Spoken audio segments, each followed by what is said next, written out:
Tanzania na Marekani ni nchi ambazo zimekuwa na uhusiano mkubwa wa muda mrefu katika maendeleo ya nchi zetu, lakini hasa pia katika usalama wa eneo letu. Kupitia Wizara ya Madini na Nishati ya Marekani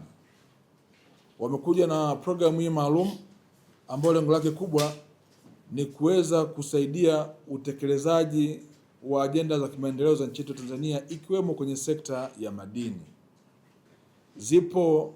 leseni ambazo zinamilikiwa na Shirika la Madini la Taifa STAMICO, ambazo leseni hizi tunakwenda kufanya utafiti wa pamoja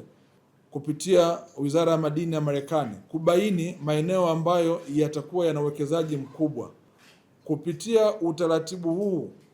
wa kufanya kazi pamoja na hasa kwenda kwenye utafiti wa kina, itasaidia sana kuweza kubaini maeneo ambayo nchi yetu imejaliwa rasilimali na mwisho wa siku kuja kupata mgodi mwingine mkubwa, hasa katika maeneo ya mikoa ya Mtwara na Lindi ambako ndo zoezi hili limefanyika. Tunategemea ya kwamba kupitia ushirikiano wetu huu tutaongeza eneo kubwa zaidi la nchi yetu ambalo litakuwa limefanyiwa utafiti wa kina. Serikali ya Marekani iko tayari kushirikiana na serikali ya Tanzania katika kuongeza eneo la kufanyia utafiti katika nchi yetu Tanzania na kuwajengea uwezo wa Tanzania wawe pia baadaye wanaweza kusimamia vizuri rasilimali zetu kupitia mafunzo ambayo watakwenda kutupatia, na hasa katika eneo hili la utafiti wa kina. Eneo ambalo nakwenda kufanyia utafiti wa kina ni eneo ambalo lina madini kinywe. Mahitaji ya madini kinywe duniani ikifika mwaka 2050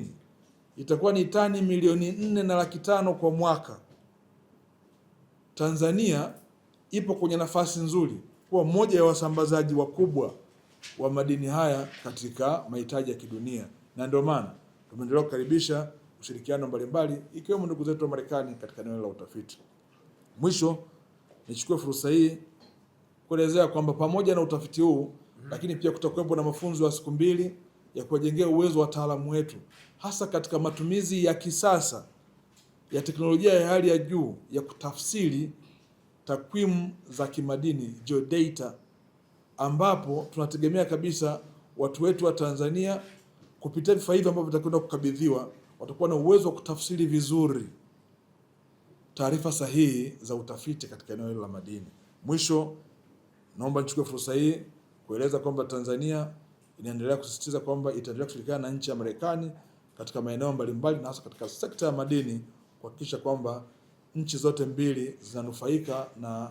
rasilimali hii katika kujengeana uwezo, lakini vile na mahitaji mbalimbali.